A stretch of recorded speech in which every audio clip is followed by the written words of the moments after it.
बिस्मिल्लाहिर्रहमानिर्रहीम। अस्सलाम वालेकुम नाज़रीन। प्रोग्राम तिखियूं ॻाल्हियूं सां गॾु मां आहियां शौकत ज़रदारी। नाज़रीन, हिकु पासे मुल्क में सियासी गर्मा गर्मी ऐं सियासी गहमा गहमी उरूज ते चढ़ियल आहे। कल्ह तव्हां ॾिठो त सेनेट जो इलेक्शन बि थियो। काफ़ी माण्हू इहो प्रेडिक्ट पिया कनि त शायदि सेनेट जो इलेक्शन न थींदो या सेनेट जे इलेक्शन खां अॻु में ई सरकार घर भेड़ी थींदी, पर आसिफ़ ज़रदारी जी सियासत हली वई ऐं आख़िरकार सेनेट इलेक्शन बि थींदा असांखे नज़र आया ऐं मुल्की तारीख़ में पहिरियों भेरो पीपल्स पार्टी सेनेट इलेक्शन में कामयाब थींदी नज़र आई ऐं अपर हाउस में अक्सरियत में वेंदी नज़र आई। पर उन सां गॾोगॾु नाज़रीन, छा हिन मुल्क खे सिर्फ़ु सियासत ऐं सियासतदाननि जी ज़रूरत आहे?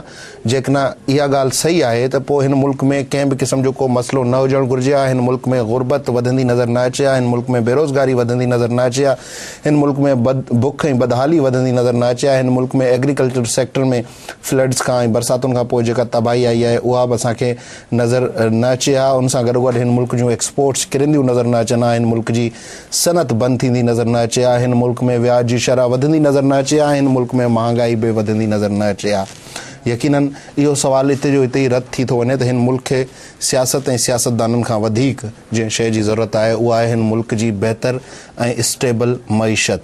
जेकॾहिं मईशत स्टेबल न हूंदी त केतिरी बि भली पार्टी केतिरे बि वॾे मैंडेट सां केतिरी बि अक्सरियत सां इक़्तिदार में छो न अची वञे, पर बदकिस्मती सां आख़िर में उहा फेल थींदी नज़र ईंदी, छाकाणि त अवाम हुन मां मुतमइन न हूंदी ऐं अवाम जूं जेके बेसिक नीड्स आहिनि जेकॾहिं उहे पूरियूं न थींदियूं त यकीनन अवाम भले में भली पार्टी खे बि रद्द करण जो हक़ रखे थी।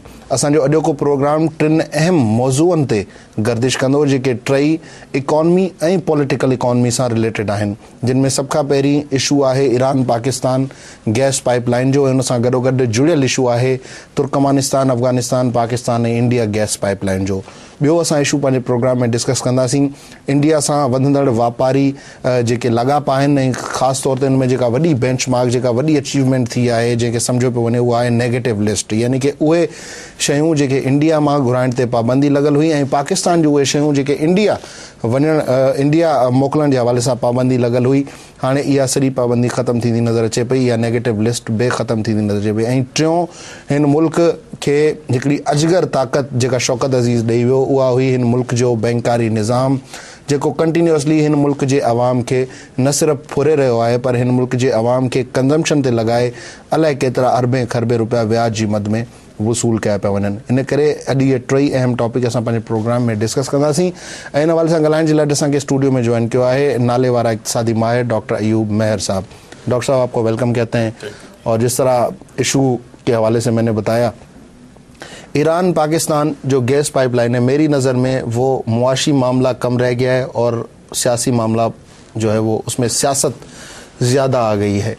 आप एज एन इकोनॉमिस्ट कैसे देख रहे हैं? क्या वाकई पाकिस्तान के पास कोई और दूसरा रास्ता नहीं है कि पाकिस्तान अमेरिका से पंगा भी ले ले और अमेरिका की जो दबी छुपी स्टेटमेंट्स या दबी छुपी धमकियां जो क्लियर स्टेटमेंट्स की नज़र में आ रही हैं, इनका फिर मुस्तकबिल आप कैसे देख रहे हैं? देखिए शौकत साहब, मैं दो बातें आपने जो ब्रीफिंग में की, पहले बड़ा मैं स्ट्रॉन्ग इस चीज़ को फेवर करता हूँ कि इकोनॉमिक इश्यूज जो हैं वो पॉलिटिकल पार्टीज़ के लिए कहीं ज़्यादा आज की दुनिया में इम्पोर्टेंट बन गए हैं, जो अभी आपने किया। और मेरे ख्याल में हमें ये सबक सीख लेना चाहिए कि यूएस में जो हर 4 साल बाद चेंज आती है वो मेन इशू ये होता है, ट्रांसपेरेंट इलेक्शन होते हैं, फेयर होते हैं, उस पर तो कोई किसी को डाउट नहीं होता, लेकिन जो इकोनॉमिक एजेंडा होता है और इकोनॉमिक परफॉर्मेंस होती है उस पर डिसीजन हो जाता है, ये पब्लिक जानती है।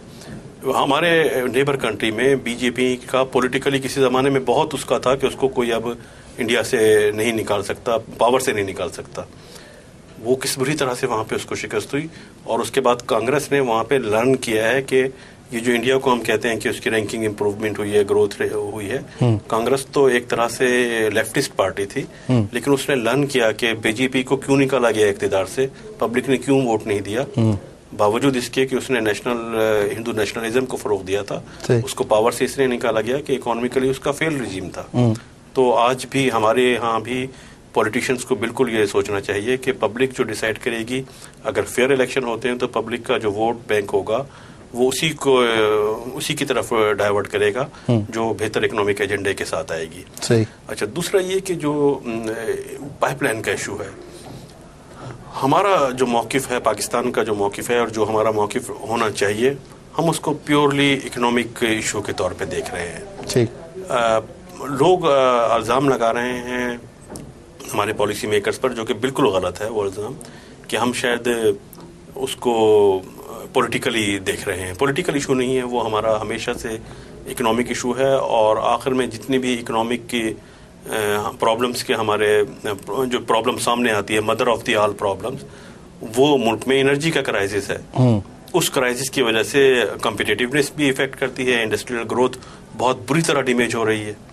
और वो जाहिर है एक पॉलिटिकल इशू भी वो बन गया है, जब पब्लिक को सस्ती बिजली नहीं मिल रही और मिल ही नहीं रही, सस्ती का भी क्वेश्चन नहीं, तो वो इकोनॉमिक इशूज तो है वो है इकोनॉमिक इशू।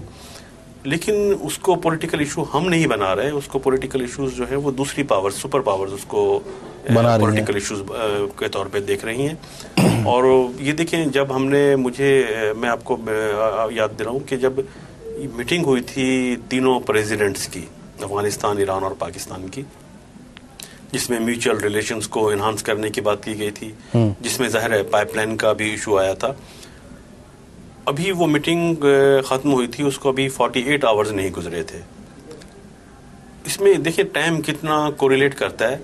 अभी 48 घंटे नहीं गुजरे, लेकिन अमेरिकन ऐवान में, अमेरिकन कांग्रेस में एक करारदाद मूव की जा रही थी बलूचिस्तान के अगेंस्ट। उससे पहले, और हमारे बलोच भाइयों को भी मैं समझता हूँ इस चीज़ को बिल्कुल अंडरस्टैंड करना चाहिए कि वो जो करारदाद पेश हो रही है, ऐसा लग रहा है जैसे उसके रिएक्शन के तौर पे पेश, मतलब प्रेशर बिल्डिंग के लिए। इसका मतलब यह है कि अगर आज हमारी गवर्नमेंट जो है वो अमेरिका के साथ बैठ के, अमेरिकन अथॉरिटी के साथ बैठ के बातचीत कर ले, उनके साथ कंप्रोमाइज कर ले, तो फिर बलोचों की सपोर्ट खत्म हो जाएगी। ठीक, ये कोई परमानेंट सपोर्ट तो नजर नहीं आ रही, ये तो इश्यूज पर सपोर्ट है ना, कि हम ईरान को फेवर करेंगे तो वो बलूचिस्तान है नहीं। लेकिन मुझे ये बताएं ना कि आप एक टापी क्या गैस मंसूबा भी ला रहे हैं, आप आईपी भी ला रहे हैं, ईरान पाकिस्तान भी ला रहे हैं, और तुर्कमानिस्तान, अफगानिस्तान, पाकिस्तान एंड इंडिया भी ला रहे हैं। ये दो सेपरेट एक प्रोजेक्ट्स हैं, ठीक है। लेकिन आपकी नज़र में आप नहीं देख रहे, चले आप इसको आप इसको एक्सप्लेन कर दीजिएगा। लेकिन सवाल मेरा ये है कि एक मंसूबा एक तरफ है, एक मंसूबा जो कि मल्टी बिलियंस का मंसूबा है, पाकिस्तान के पास पैसे नहीं है, पाकिस्तान को ये पैसे डोनर्स के जरिए रेज करने पड़ेंगे, दूसरे ममालिक से लेने पड़ेंगे, अमेरिकन इमदाद का भी कुछ पैसा इसमें आ जाएगा। तो क्या पाकिस्तान को पॉलिटिकली और अपनी डिप्लोमेटिक रिलेशंस को देखते हुए इसकी तरफ जाना चाहिए या इसको फिलहाल अवॉइड करना चाहिए? मैं थोड़ी सी इसकी हिस्ट्री बताऊं, और बहुत सारे लोगों को शायद इस हिस्ट्री लोगों को याद न रही हो। एनर्जी का जो इशू है, हम जिसको आज फेस कर रहे हैं और जिसके सोल्यूशन पे जा रहे हैं, 1986 ये 86 था। चेयरमैन वापडा ने की स्टेटमेंट तमाम न्यूज़पेपर्स में आई। चेयरमैन वापडा ने पहली दफ़ा बड़ी ओपनली, मार्शल दौर था, दौलत का मार्शल का दौर था, लेकिन चेयरमैन वापडा ने बड़ी ओपनली, शायद शमसुल मलिक साहब थे उस वक्त, बड़ी ओपन उन्होंने एक बयान दिया कि एनर्जी की शॉर्टेज मुल्क में हो जाएगी 2-4 साल बाद, और ये बढ़ती जाएगी और बहुत ख़तरनाक सूरत हाल हो जाएगी अगर डैम्स ना बनाए गए। उनके जहन में सिर्फ डैम्स का था, डैम्स के अलावा अल्टरनेट सोर्सेज थी, लेकिन उस पे इतना उन्होंने उस वक्त शायद सिर्फ डैम को कंसीडर किया होगा। लेकिन उन्होंने जो इसका सोल्यूशन बताया, मैं उसको इस वक्त डिस्कस नहीं करना चाह रहा, लेकिन उन्होंने एनर्जी की शॉर्टेज को 1986 में प्रेडिक्ट कर दिया था। ठीक, ये आज से 25 साल तो हो चुके हैं ना इस बात। उसके बाद दूसरे नंबर पे, दूसरी स्टेज पर अमेरिकन चैम्बर ऑफ कॉमर्स, उसकी एक रिपोर्ट आती है अर्ली 90s में कि पाकिस्तान को सीवियर प्रॉब्लम होगी एनर्जी की, पाकिस्तान मैनेज कर ले इसको। 2001-2002 यूएस एड के डिफरेंट डेलीगेशंस यहाँ आए हैं एनर्जीज के अल्टरनेट्स प्रोवाइड करने के लिए। उनका जो पूरा जोर था, पूरा एम्फेसाइज था, वो था कि आप अल्टरनेट एनर्जी पे आए, जिसमें उनकी रिकमेंडेशन थी यूएस एड की और यूएस चैम्बर की। उन्होंने इस्लामाबाद में प्रेजेंटेशन दी, कराची में federation Pakistan chamber of commerce में प्रेजेंटेशन दी। उनका एम्फेसाइज था कि आप सोलर या विंड्स पे चले जाएं। पाकिस्तान में सोलर भी पॉसिबल है, विंड्स भी पॉसिबल है, हमारे पास एक कुदरती चीज है जरा हाइडल हमारे पास, जो मोहतरमा बेनजीर भुट्टो करना चाहती थी, केटी बंदर का एक पूरा प्रोजेक्ट था विंड का, मौजूद है बिल्कुल। अच्छा, उसमें ये देखिए, ये सोल्यूशन मैं इसलिए बता रहा हूँ कि प्रॉब्लम दूसरे इंडिकेट करते रहे, सोल्यूशन हर कोई अपने हिसाब से बताता रहा। बिल्कुल मेरी समझ से बाहर है ये। मैं प्रोग्राम में, आप अपने पुराने प्रोग्राम्स की फाइल देखेंगे तो आपको मिल जाएगा। पीटीवी जब था, दूसरे चैनल नहीं थे, उस वक्त भी प्रोग्राम में इकोनॉमिस्ट की तरफ से, प्लानिंग कमीशन की तरफ से एक बड़ा क्वेश्चन, वैलिड क्वेश्चन रेज किया गया था, जो आज उसको वो नज़र आता है कि वो क्वेश्चन सही था। उस वक्त बताया गया था कि पाकिस्तान की जो एनर्जी की स्ट्रेटेजी है, ये पूरी स्ट्रेटेजी डिपेंड कर रही है आईपीपीस पर, और आईपीपीस जो हैं वो डिपेंड कर रहे हैं अवेलेबिलिटी ऑफ ऑयल या गैस पर। ठीक। हैरानकुन बात यह है कि उनमें अब इन्वेस्टमेंट तो करा दी गई, आईपीपीस में इन्वेस्टमेंट तो हो चुकी है। जब इन्वेस्टमेंट नहीं हुई थी तो दो क्वेश्चन रेस किए गए थे। पहला क्वेश्चन था, क्या इतनी बड़ी मिकदार में ऑयल की और गैस की अनइंटरप्टेड सप्लाई जो है वो होती रहेगी? इस क्वेश्चन को क्यों फिजिबिलिटी रिपोर्ट्स में एड्रेस नहीं किया गया था? ठीक। आज जो प्रॉब्लम आ रही है वो हमारे पास कैपेसिटी तो है ना, प्लांट्स तो मौजूद हैं। कि कराची में केसी बार बार कहता है प्लांट्स मौजूद हैं, लेकिन ऑयल ही नहीं है, गैस नहीं है। गैस बंद हो जाए या ऑयल बंद हो जाए, इस क्वेश्चन को क्यों उस वक्त फिजिबिलिटी रिपोर्ट में एड्रेस नहीं किया गया?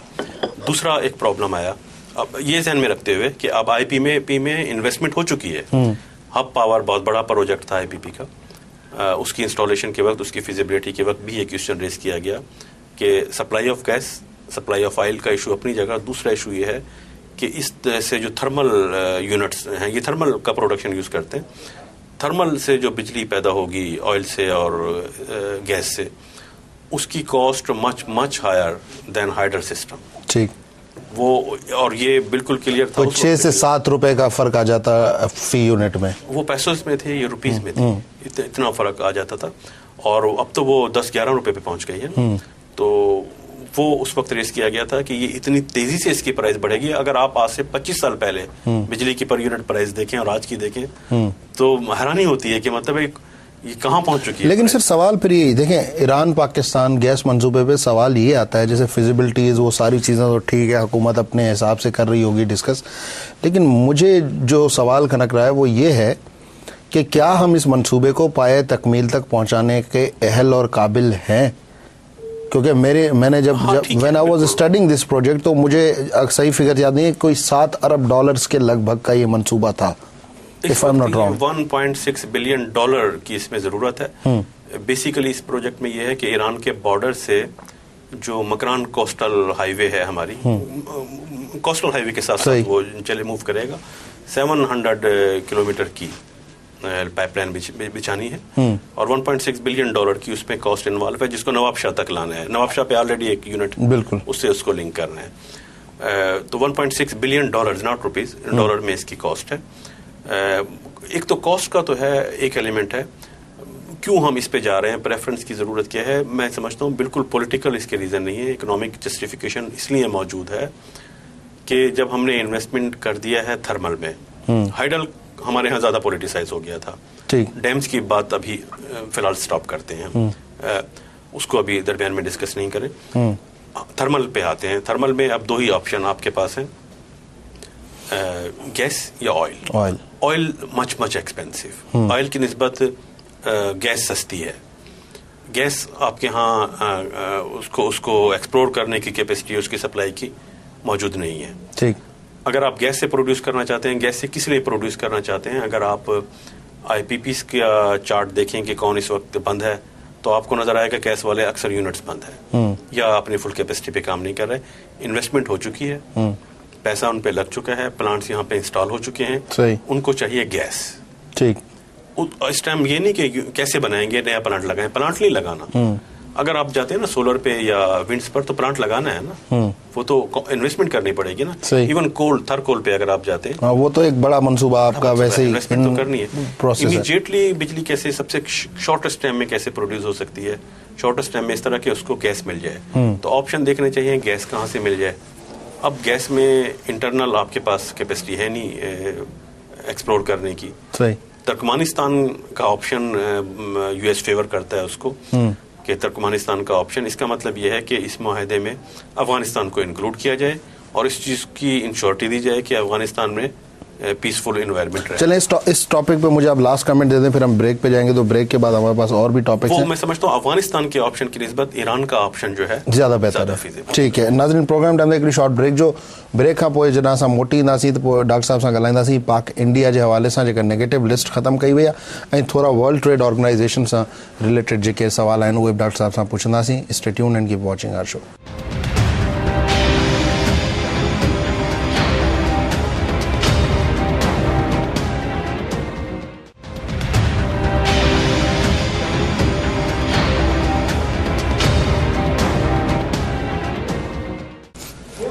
वेलकम बैक नाज़रीन। ब्रेक न वञण खां अॻु में असां ईरान पाकिस्तान गैस मनसूबे जे हवाले सां तव्हांखे थोरी इन्फॉर्मेशन ॾियण जी कोशिशि कई। हाणे असां ॻाल्हाईंदासीं भारत खे जेको मोस्ट फेवर्ड नेशन जो स्टेटस ॾिनो वियो ऐं उन खां पोइ वापार जे हवाले सां असां क्लियर कंदा आहियूं। वापार जे हवाले सां भारत खे जेको बहितरीन या पसंदीदा मुल्क करार ॾिनो वियो ऐं उन खां पोइ जेका नेगेटिव लिस्ट हुई, यानी कि उहा लिस्ट जंहिंमें काफ़ी शयूं ॾिनल हुयूं त इहे पाकिस्तान मां इंडिया नथियूं वञी सघनि या इंडिया खां पाकिस्तान नथियूं घुराए सघनि, ऐं इन में जेको वॾो सबबु ॼाणायो वियो, जेको वॾी मुश्किल हुई, उहा पाकिस्तान जी सनतुनि खे हुई। पर हिन वक़्तु बि पाकिस्तान जूं सनतूं जेके आहिनि से काफ़ी वॾे बहरान खे मुंहुं ॾेई रहियूं आहिनि, ऐं जेकॾहिं इहा नेगेटिव लिस्ट ख़तमु कई वई आहे त यकीनन बिज़नेस कम्युनिटी खे जहिड़े रीति आऊं सुञाणा थो तो उन्हनि जा यकीनन इन ते तहफ़ुज़ात हूंदा। इन हवाले सां ॻाल्हायूं था। डॉक्टर साहब, जब हम बात करते थे कि जी भारत के साथ ट्रेड होना चाहिए और एक अच्छी मार्केट है, कंज्यूमर मार्केट है, 1 बिलियन से ज़्यादा की उसकी पॉपुलेशन है, लेकिन उसके साथ साथ एक सवाल ये भी आता था कि जी हमारे पास पोटेंशियल कितना है उस मार्केट की रिक्वायरमेंट, और अगर हम बराबरी की बुनियाद पे ट्रेडिंग करने जाते हैं तो हम कितने बिलियन डॉलर्स का फॉरेन एक्सचेंज कमाएंगे और वहाँ इंडिया हमसे कितने बिलियन डॉलर्स कमा सकता है। अब ये नेगेटिव लिस्ट भी रिमूव हो गई है, आप इसको कैसे देख रहे हैं? क्या मैं सही रीड कर रहा हूँ बिजनेस कम्युनिटी के जो तहफ़्फ़ुज़ात हैं? बिजनेस कम्युनिटी के तहफ़्फ़ुज़ात भी सामने आए हैं और मीटिंग में भी उन्होंने किया, ख़ासतौर पे इवन सिर्फ बिजनेस कम्युनिटी नहीं बल्कि बिजनेस कम्युनिटी के बिहाफ पर मिनिस्ट्री ऑफ टेक्सटाइल ने भी रिजर्वेशन शो की थी। हालांकि मैं समझता हूँ कि टेक्सटाइल को कोई ऐसा ख़तरा इंडिया से नहीं। पहली बात यह कि अनफॉर्चुनेटली हो ये रहा है कि इंडिया से ट्रेड रिलेशन को जब इकोनॉमिक उनका एनालिसिस किया जाता है तो पूरे इकोनॉमिक एनालिसिस के बजाय सिर्फ एक चीज़ को, एक वेरिएबल को डिस्कस करते हैं कि उसमें से एक्सपोर्ट किसकी ज़्यादा बढ़ेंगी और इंपोर्ट किसकी ज़्यादा बढ़ेंगी, नेट ट्रेड बैलेंस कितना हो जाएगा। ठीक, मैं समझता हूँ देखें जो ट्रेड बैलेंस है, पॉजिटिव हो या नेगेटिव हो, इंपोर्ट बढ़े या एक्सपोर्ट बढ़े, वो ट्रेड रिलेशन का सिर्फ एक एस्पेक्ट है। ठीक, जब ट्रेड बढ़ती है तो सिर्फ ये नहीं कि फॉरेन एक्सचेंज की अर्निंग कम होती है या बढ़ती है, कहीं कम होती है कहीं बढ़ती है, लेकिन उसके साथ साथ उसका बहुत बड़ा इम्पैक्ट जो है वो इन्वेस्टमेंट पे पड़ता है। एक्सपेंशन होती है, बिल्कुल, एक्सपोर्ट करने के लिए आपको एक्सपेंशन करनी पड़ती है, फिर उसका इनडायरेक्ट इफेक्ट एम्प्लॉयमेंट पे पड़ता है। ठीक, फिर साइड बिजनेस क्रिएट होते हैं, तो उसके बहुत सारे और सेकेंडरी इकोनॉमिक। मुझे सिर्फ ये समझा है, मैं वो जिहादी माइंड तो नहीं रखता, जैसे आजकल दिफा पाकिस्तान काउंसिल भी बड़ा वो चीखते चिल्लाते रहते हैं कि ये गलत है। टेक्निकल सवाल है, डोंट यू थिंक कि अगर ये लिस्ट ख़त्म हो जाएगी तो इसके बाद वो इन्वेस्टमेंट जो पाकिस्तान आना चाहती है उसको एक ऑप्शन मिल जाएगा कि वो इंडिया जाएं, वहाँ से सस्ता प्रोड्यूस करें और पाकिस्तान को बेच दें, अगर वो पाकिस्तानी मार्केट को कैटर करना चाहता है, क्योंकि यहाँ पे बिजनेस एनवायरनमेंट बहुत डिस्टर्ब्ड है, एनर्जी शॉर्टेज है, सनतें बंद हो रही हैं, रेट्स बहुत हाई हैं, काफ़ी इंग्रेडिएंट्स है। अगर इकॉनमी पे हम बात करें तो एक पूरा चैप्टर खुल जाएगा सिर्फ इस एक टॉपिक पे, लेकिन जनरलाइज अगर हम इसको करना चाहें तो डोंट यू थिंक कि ये फिर एक ऑप्शन हो जाएगा कि जी इंडिया में फैक्ट्री लगाओ और वहाँ से माल पाकिस्तान भेज दो? पहली चीज़ ये है कि दोनों कंट्रीज ने अभी ट्रेड को ज़रूर रिलैक्स किया है, ट्रेड को ओपन किया है, अभी इन्वेस्टमेंट का कोई एग्रीमेंट सिरे से नहीं हुआ अभी तक। होनी चाहिए बात, उस पर होनी है, फ्यूचर में एजेंडा पे भी है, लेकिन अभी पाकिस्तान से इन्वेस्टमेंट वहाँ जाएगी या वहाँ के लोग यहाँ के इन्वेस्टमेंट करेंगे, ऐसी अभी तक ना तो परमिशन। मैं तो एक जनरल इन्वेस्टर की बात कर रहा हूँ जो साउथ एशिया में इन्वेस्ट करना चाहता है, जिसके लिए पाकिस्तान एक ऑप्शन है जी, और पाकिस्तान को वो फिजिबल भी समझता है, वो कैटर भी पाकिस्तानी मार्केट करना चाहता है, लेकिन क्योंकि पाकिस्तान में कॉस्ट ऑफ डूइंग बिजनेस से रिलेटेड बहुत सारे इश्यूज हैं, जिसकी वजह से इंडिया इस नेगेटिव लिस्ट के खत्म होने के बाद एक ऑप्शन बन जाएगा उसके बड़ा। मैं समझता हूँ आपका बहुत वैलिड क्वेश्चन है, इसको मैं एक्सप्लेन भी करना चाहूँगा। कॉस्ट ऑफ डूइंग बिजनेस में जो चीज़ें आ रही हैं उसकी वजह से पाकिस्तान के बजाय वो इंडिया का रुख करेगा या नहीं करेगा। उसमें देखें दो चीज़ें हैं कि कॉस्ट ऑफ बिजनेस में जो चीज़ें इनकॉर्पोरेट होती हैं और उसको जो डिसीजन लेना है इन्वेस्टर को, उसके बहुत सारे फैक्टर्स हैं। उसमें से एक फैक्टर जो हमारे अगेंस्ट जाता है वो यहाँ की लॉ एंड ऑर्डर की सिचुएशन है, ये हमारे अगेंस्ट जाता है। और इसके अलावा बहुत सारे ऐसे फैक्टर्स हैं जो हमारे फेवर में जाते हैं। हमारी location strategically much better than India. ठीक, हम पूरे सेंट्रल एशिया को डायरेक्टली यहाँ से एक्सपोर्ट कर सकते हैं। ठीक, सिर्फ इंडियन मार्केट नहीं, यहाँ जो प्रोडक्ट बनेगी वो पूरे सेंट्रल एशिया को जाएगी।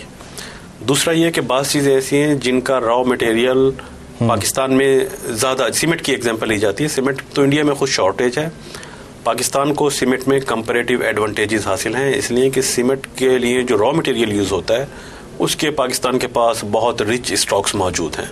ठीक, इंडिया वो प्रोड्यूस ही नहीं कर सकता, स्टॉक्स हमारे पास हैं, जो कंपैरेटिव एडवांटेजेस हैं वो हमारे पास हैं, तो ऐसी कोई बात लेकिन सर कंज्यूमर आइटम्स में तो फिर एक बहुत बड़ी मंडी मैं कंज्यूमर में देखिए, कंज्यूमर में अभी तक जो है जो टेक्सटाइल की प्रोडक्ट्स हैं उस पे पाकिस्तान को इंटरनेशनल मार्केट में क्वालिटी में एडवांटेज हासिल है। ठीक, हमारे यहाँ ज़्यादा मॉडर्नाइज इक्विपमेंट मौजूद है, ज़्यादा अच्छी स्टिचिंग यूनिट्स मौजूद हैं, तो टेक्सटाइल में हमें एडवांटेज है। फूड्स प्रोडक्ट्स में हमें एडवांटेज है। हमारी जो पब्लिकेशन की इंडस्ट्री है, प्रिंटिंग एंड पब्लिकेशन, इसमें हमें एडवांटेज है। और आप देखें इंडिया शुरू से जो अब देर क्यों हुई है इस एग्रीमेंट में, आप उनके मूवमेंट देखते रहे, वो एग्रीमेंट में क्या क्लॉज चाहते थे, हम क्या चाहते थे। उनका होता था कि जो आपका बिजनेस टू बिजनेस डील होती है, यानी बड़े बिजनेस जो हैं उसमें रिलैक्स करें, ठीक, उसमें उनको एडवांटेज था। जो कंज्यूमर आइटम्स हैं उसमें हमें एडवांटेज है, ठीक, हम चाहते हैं कंज्यूमर आइटम्स में अपडेट करें, तो उसमें पाकिस्तान की क्लॉथ जो है, पाकिस्तान के गारमेंट जो हैं, पाकिस्तान की बुक्स जो हैं, लिटरेरी बुक्स जो हैं, उनकी इंडिया में बहुत बड़ी मार्केट मौजूद है। पाकिस्तान की प्लास्टिक की जो इंडस्ट्री है, लेदर की इंडस्ट्री है, सीमेंट इंडस्ट्री है, उसमें एडवांटेज है। उनको जो एडवांटेज है सरप्राइजिंगली, उनको जिन चीज़ों में एडवांटेज है ये वो बिजनेसेस हैं जिनमें जो कैपिटल इंटेंसिव इंडस्ट्री है, सही, जिनमें कैपिटल, जिसमें हम ये कह दें कि जी वो बड़ी इंडस्ट्री जो मशीन्स बनाती है, इस तरह की चीजें, जो मशीनरी प्लांट्स बनाती हैं। फार्मास्यूटिकल आइटम, फार्मास्यूटिकल्स में बेसिकली बहुत हैवी जो एक्सपेंडिचर होता है वो R&D का होता है। जहाँ कम पॉपुलेशन होगी वो इकोनॉमी उसको अफोर्ड नहीं कर सकती। इंडिया को 1 बिलियन का ये एडवांटेज है कि उनके यहाँ पर यूनिट कॉस्ट जो है वो कम हो जाती है क्योंकि R&D की कॉस्ट। अच्छा, इसमें एक और सवाल मैं आपसे ये जानना चाहूँगा कि जो वर्ल्ड ट्रेड ऑर्गेनाइजेशन है या WTO के जो रोल्स हैं जिसमें पाकिस्तान भी है, क्या वो इस मुआहदे पे आगे चल के असरअंदाज हो सकते हैं? क्या वहाँ पे पाकिस्तान या इंडिया के लिए कोई प्रॉब्लम आ सकता है? नहीं, वो इसको इनकरेज कर रहे हैं और उनका हमेशा से ये रहा है। असल में WTO का ऑब्जेक्टिव तो फ्री ट्रेड है, और उस फ्री ट्रेड के लिए जिस चीज़ को वो इनकरेज करता रहा है WTO कि उसमें अगर आप रीजनल ट्रेड को भी फ्री करते हैं तो, क्योंकि अल्टीमेटली रीजन से आप शुरू करेंगे तो अल्टीमेटली ग्लोबल पे पहुंचेंगे, तो WTO के लॉ उसको फेवर करते हैं। और उसका उसी में से एक चीज़ MFN जो है, मोस्ट फेवर्ड नेशन की जो बात है कि आप अगर जिसको MFN करते हैं, अल्टीमेटली तो MFN पूरी दुनिया को करना पड़ेगा। लेकिन डॉक्टर साहब कदा कलम के बाद, लेकिन देखें कि WTO के ज़रिए काफ़ी ममालिक को वेवर्स मिले हुए हैं ड्यूटीज़ की मद में। आप अगर बांग्लादेश जाएं तो उनको अंडर डेवलप्ड नेशन करार देके उनको 16 से 20% तक की ड्यूटीज़ में एग्जेम्पशंस हैं, जो कि पाकिस्तान को नहीं है, जिसकी वजह से डायरेक्टली पाकिस्तान के प्रोडक्ट 16 से 20% महंगे हो जाते हैं, कितनी भी अच्छी क्वालिटी क्यों ना हो।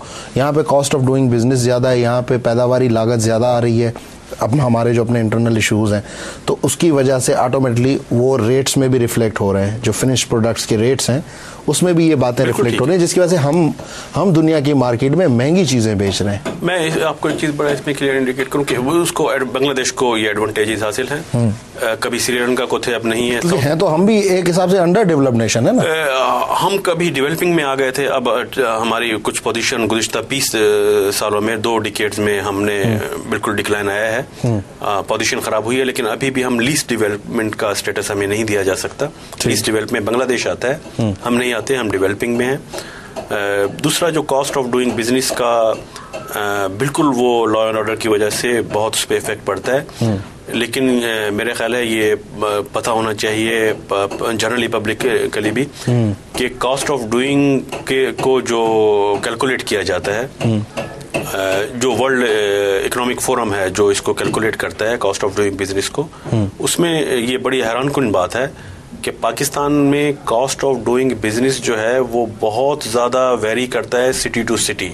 सही, पूरे पाकिस्तान में कॉस्ट ऑफ डूइंग बिजनेस ऐसा नहीं, एनर्जी का क्राइसिस बहुत पूरे पाकिस्तान को इफेक्ट कर रहा है, लेकिन दूसरे फैक्टर्स भी हैं ना। इस वक्त जो कॉस्ट ऑफ डूइंग बिजनेस के हिसाब से पाकिस्तान में सबसे बेहतर जो शहर आइडेंटिफाई किया है वर्ल्ड इकोनॉमिक फोरम ने, वो फैसलाबाद सिटी है।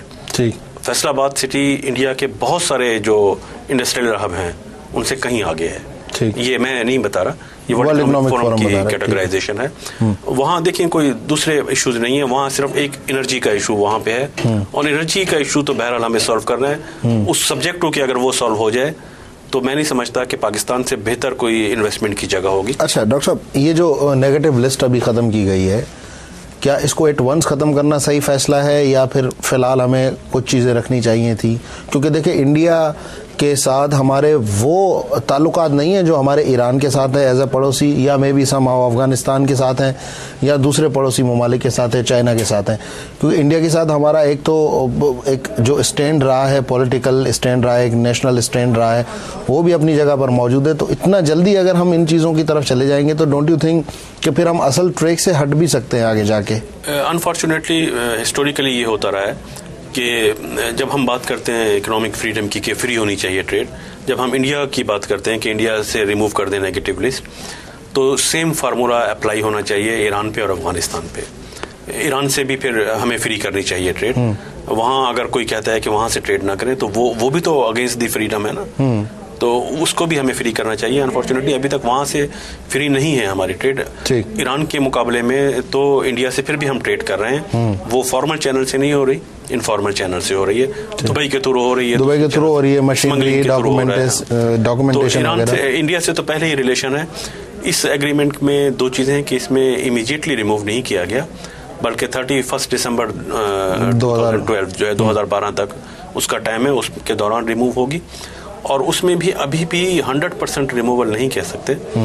बेसिकली देखा यह गया है कि इंडिया जो चीज़ें एक्सपोर्ट करता है दूसरी कंट्रीज़ को, जो पूरी दुनिया को वो एक्सपोर्ट करता है, इसका मतलब है उसमें कम्पिटिटिवनेस है जो, तभी तो वो एक्सपोर्ट करता है। उनमें से 90% चीज़ें जो हैं इस लिस्ट के इम्प्लीमेंट होने के बाद वो पाकिस्तान में भी कर पाएगा, उसको परमिशन मिल जाएगी। अभी कोई 17% कमोडिटीज़ हैं जिसकी उसको परमिशन है पाकिस्तान को एक्सपोर्ट करने की, बाकी 83% वो अभी पाकिस्तान को एक्सपोर्ट नहीं कर सकता। उसके बाद 90% ऐसी हो जाएंगी जो वो पाकिस्तान को एक्सपोर्ट कर सकेगा। 10% फिर भी ऐसी प्रोडक्ट्स मौजूद रहेंगी जिसकी अभी भी परमिशन नहीं होगी, उसमें कुछ पाकिस्तान की इंडस्ट्री को हमने प्रोटेक्शन दी हुई है। ठीक है डॉक्टर साहब, यहीं से कंटिन्यू करेंगे, ब्रेक का टाइम हुआ। नाज़रीन, प्रोग्राम टाइम ते हिकिड़ी शॉर्ट ब्रेक, जो ब्रेक खां पोइ इन्हनि मामलनि ते कुझु वधीक ॻाल्हियूं ॾिसंदा रहो असांजो प्रोग्राम।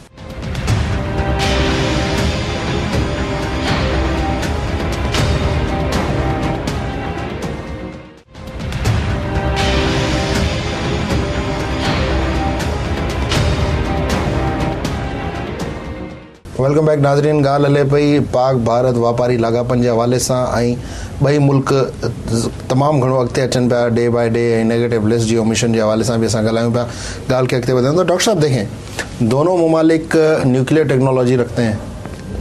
दोनों ममालिक की अगर हम एनर्जी रिक्वायरमेंट्स को देखें तो पाकिस्तान आज फेस कर रहा है, इंडिया में भी बहुत से लोगों को पता नहीं है, जो लोग कहते हैं कि जी इंडिया एक बड़ा तरक्की याफ्ता मुल्क बनने जा रहा है, लेकिन इंडिया में भी मेजर पॉपुलेशन आज भी बिजली के बगैर वो स्लम्स में रहती है। वहाँ पे तो बहुत से इलाकों में बिजली है ही नहीं, और इंडिया जो गैस इंपोर्ट कर रहा है उसका भी एक वजह ये भी है कि उसको भी अपनी सनतों को, और जितनी तेज़ी से उसकी इंडस्ट्री तरक्की कर रही है तो गैस के मंसूबे पे जाना है। लेकिन आखिर में एक मसला आ जाता है जो दोनों ममालिक की गवर्नमेंट्स और फ़ौज के दरमियान है, वो है मसला कश्मीर।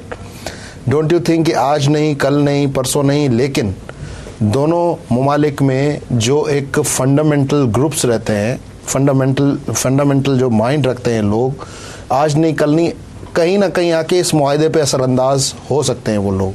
तो इसके लिए किस किस्म के प्रिकॉशंस दोनों ममालिक? वो ग्रुप्स इस मुआहदे पे असरअंदाज नहीं होंगे, ये मुआहदा भी उन ग्रुप्स पे असरअंदाज होगा। अच्छा, हाँ, मैं ये समझता हूँ। उसकी वजूहात ये हैं कि देखें, जब नॉन टैरिफ बैरियर्स की हमने बात की थी, MFN क्यों किया, MFN ना करते, MFN की ज़रूरत इसलिए पड़ी कि नॉन ट्रेड बैरियर्स का क्या किया जाए। ट्रेड बैरियर्स जो टैरिफ बैरियर्स हैं वो तो आप ख़त्म कर देंगे कि आप टैक्स कम कर दें, ये रेट्स कम कर दें, ड्यूटीज़ कम कर दें। नॉन टैरिफ बैरियर्स का क्या किया जाए, वो तो काउंट ही नहीं हो सकते, वो तो हर रोज़ कोई नया बैरियर आ जाएगा। सही। और उसमें बहुत सारे बैरियर जो हैं इनविजिबल होते हैं। बिल्कुल। तो MFN के बाद ये है कि हम कहेंगे कि ये बैरियर क्योंकि आपने दूसरी कंट्रीज़ पे नहीं लगाया हुआ, हमारे ऊपर लगाया हुआ है, तो MFN तो हम भी हैं, तो ख़त्म करें।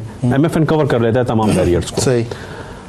उन बैरियर्स में मैं आज भी ये इंडिकेट कर रहा हूँ, और ये मेरा ख्याल है हमारे तमाम पॉलिसी मेकर्स इस बात को जानते हैं कि बहुत सारे बैरियर्स जो हैं नॉन टैरिफ बैरियर, वो सिर्फ एटीट्यूड की वजह से हैं। सही। लोगों के एटीट्यूड की। आप देखें, अगर आपके यहाँ से कोई चीज़ एक्सपोर्ट हो रही है और आपके यहाँ से जो गाड़ियाँ जा रही हैं वो जला दी जाती हैं, वो पंचर हो जाती हैं, रास्ते में पंक्चर हो गई हैं, कहीं पंक्चर होने के बाद वो एक जगह खड़ी हैं, बाकी किसी जगह ये प्रॉब्लम नहीं हो रही। खास तौर पे वो प्रोडक्ट जो एग्रो बेस्ड प्रोडक्ट्स हैं, या जैसे मैं पेरिशेबल चीज़ें, कीनू की बात करूं, या और जितने भी हैं वेजिटेबल्स हैं, फ्रूट्स हैं, पेरिशेबल आइटम्स अगर हम सिंपल लफ्ज इस्तेमाल करें, वो ख़राब हो जाते हैं और आपको बहुत बड़ा मतलब एग्जांपल दे रहा हूँ। इस तरह की अगर रुकावटें आती हैं तो ये इनविजिबल थी, जो कि अभी नहीं पता, लेकिन अचानक इस तरह की रुकावटें आ जाती हैं।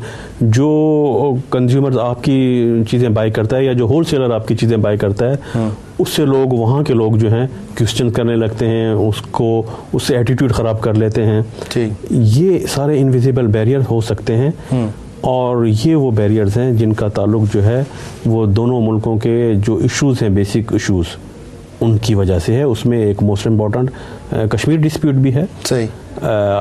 तो अल्टीमेटली तो हमें ये डिस्प्यूट्स ख़त्म करने होंगे, बिकॉज ये जो डिस्प्यूट्स हैं, इसी की वजह से हम ये दोनों कौमें उलझी हुई हैं ना, इसकी वजह से एटीट्यूड पे तो असर पड़ता है। सही। और एटीट्यूड पे असर पड़ेगा तो नॉन टैरिफ बैरियर्स क्रिएट होंगे। सही।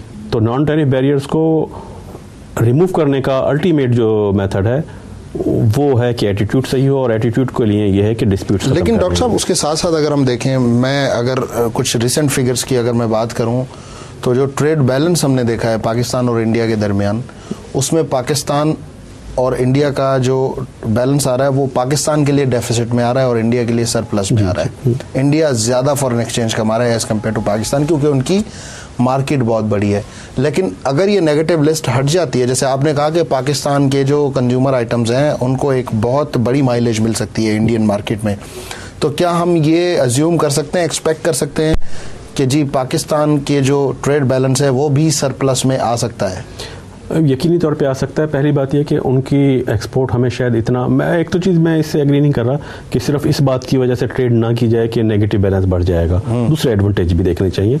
दूसरे कि ये नहीं बढ़ेगा, हम सरप्लस में आ सकते हैं। मेरा अपना एक्सपीरियंस है, मैं इंडिया में एक बहुत बड़ी गलतफहमी है पाकिस्तान के मुतालिक कि पाकिस्तान में कंज्यूमर प्रोडक्ट्स इतनी अच्छी नहीं होती।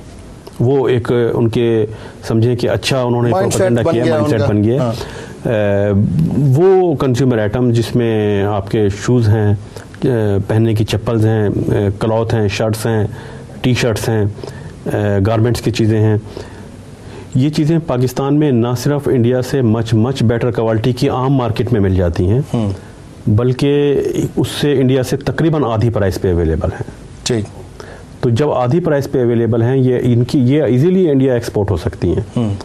यहाँ से जाने वाले जो लोग जाते हैं मिलने के लिए लोगों को, वो बहुत सारी चीज़ें यहाँ से लेके जाते हैं, प्लास्टिक के आइटम लेके जाते हैं, कपड़ा लेके जाते हैं। ये तो इंडिकेटर है ना कि इन चीज़ों की वहाँ डिमांड है। लेकिन फिर डॉक्टर साहब, इंडस्ट्री जो लोकल इंडस्ट्री है उसका क्या करेंगे आप? क्योंकि देखें, मिनरल वाटर तो अब आप भी बना रहे हैं, लेकिन फिर भी आप इम्पोर्ट कर रहे हैं।